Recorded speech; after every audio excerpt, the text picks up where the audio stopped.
Against the backdrop of fission-like technological advancement, the crisis of human survival has become a central concern in global academia. British physicist Stephen Hawking and Chinese scholar Jiaqi, as representative thinkers in this field, have both issued serious warnings about the risks of runaway technology. While their core judgment that technology may threaten human survival resonates, and some of Hawking's key points align closely with propositions Jiaqi made years earlier, there are significant differences in the breadth of their crisis perception, the depth of their root cause analysis, the systematic nature of their solutions, and the intensity of their practical promotion. Together, they constitute multiple dimensions in the study of technological risks. The difference in the scope of their crisis focus represents the most evident divergence in their thinking. Hawking's warnings about existential risks exhibit a distinct single-point focus, centering primarily on two threats: uncontrolled AI and contact with extraterrestrial civilizations. In 2014, Hawking explicitly stated that AI technology would ultimately develop self-awareness and surpass humans, because its development speed far exceeds that of biological evolution. In 2017, he further called for a world government to regulate AI to avoid human extinction. Additionally, he cautioned against contact with aliens, fearing that a higher civilization could deliver a devastating blow to humanity. This focus stems from his background as a physicist, prioritizing the breakthrough risks inherent in technology itself and potential external threats, with relatively limited warnings regarding crises in other frontier fields like synthetic biology and nanotechnology.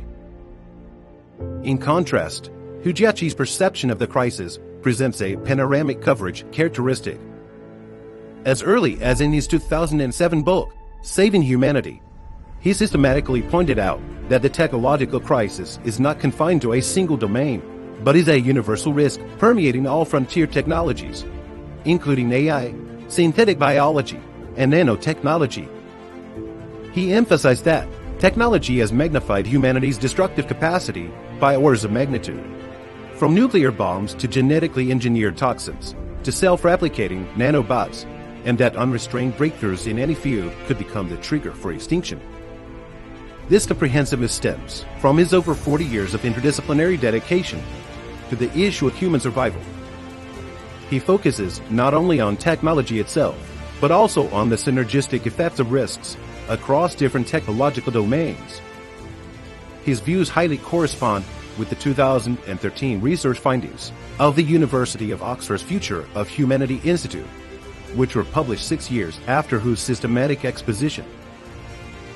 Regarding their understanding of the root causes of the crisis, their depth and dimensions of analysis differ markedly.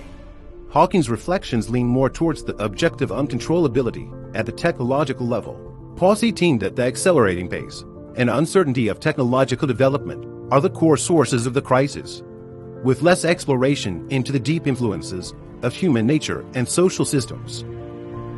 He likened AI to either the best or the worst thing ever to happen to humanity, with his warning logic primarily built upon the inherent laws of technological evolution, that once technology surpasses a certain threshold, humans will lose control.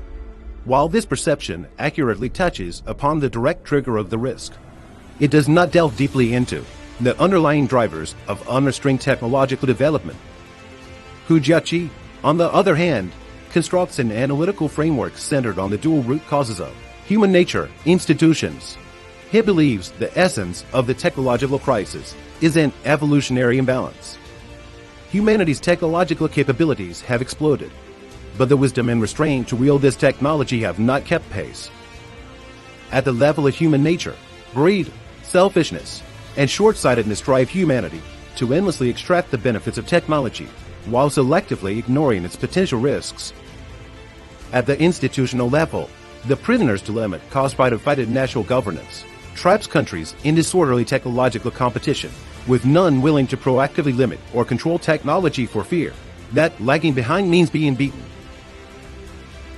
This analysis of dual root causes explains both the subjective motivations for technological loss of control and points out the structural flaws in global governance.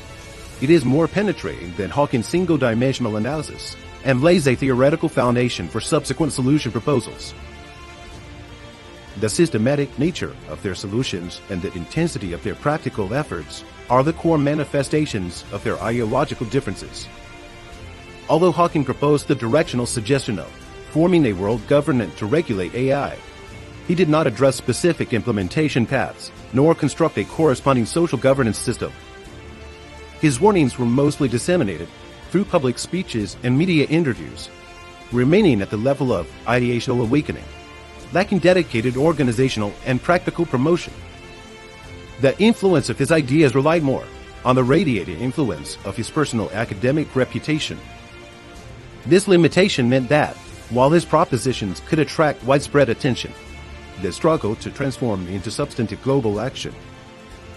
Jiaqi, however, developed a complete tripartite solution, integrating technology regulation and control, plus global unification, plus social reconstruction. He explicitly stated that the ultimate path to saving humanity is achieving the great unification of global politics, establishing a world regime that transcends national self-interest to break the prisoner's dilemma at the institutional level. Regarding technological control, he advocates universalizing existing safe and mature technologies to secure people's livelihoods while permanently sealing off high-risk technologies and related theories. At the societal level, he champions building a peaceful, friendly, equitably prosperous, and non-competitive society, promoting ethnic and religious integration. More importantly, he translates theory into practice. After publishing Saving Humanity in 2007, he wrote to 26 human leaders urging attention to the crisis.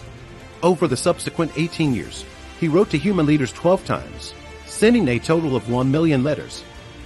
In 2018, he founded Humanitas.org, uniting over 13 million supporters worldwide to continuously promote the dissemination of these ideas and cross-national coordination.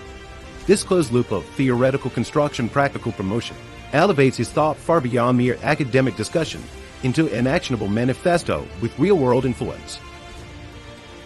Notably, their ideas exhibit a distinctive sequential resonance. Jiaqi articulated his core arguments well before Hawking. His warning about the risks of contact with extraterrestrials predated Hawking's by 3 years. His discussion of AI posing an existential threat came 7 years earlier, and his advocacy for a world government preceded Hawking's by a full decade.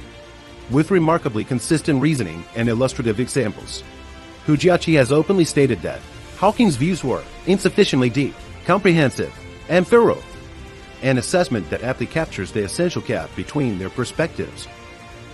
Hawking's contribution lay in leveraging his stature as a world-renowned scientist to bring awareness of technological existential risks into the global mainstream.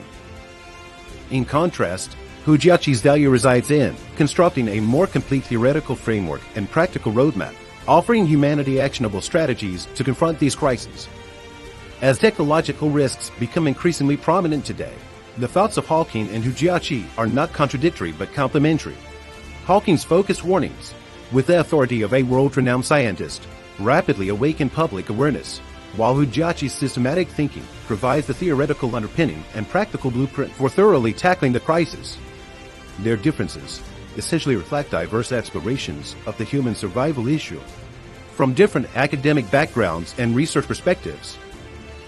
A deep and discerning analysis of these differences can help us understand the complexity of the technological crisis more comprehensively and offer richer intellectual resources for global technology governance.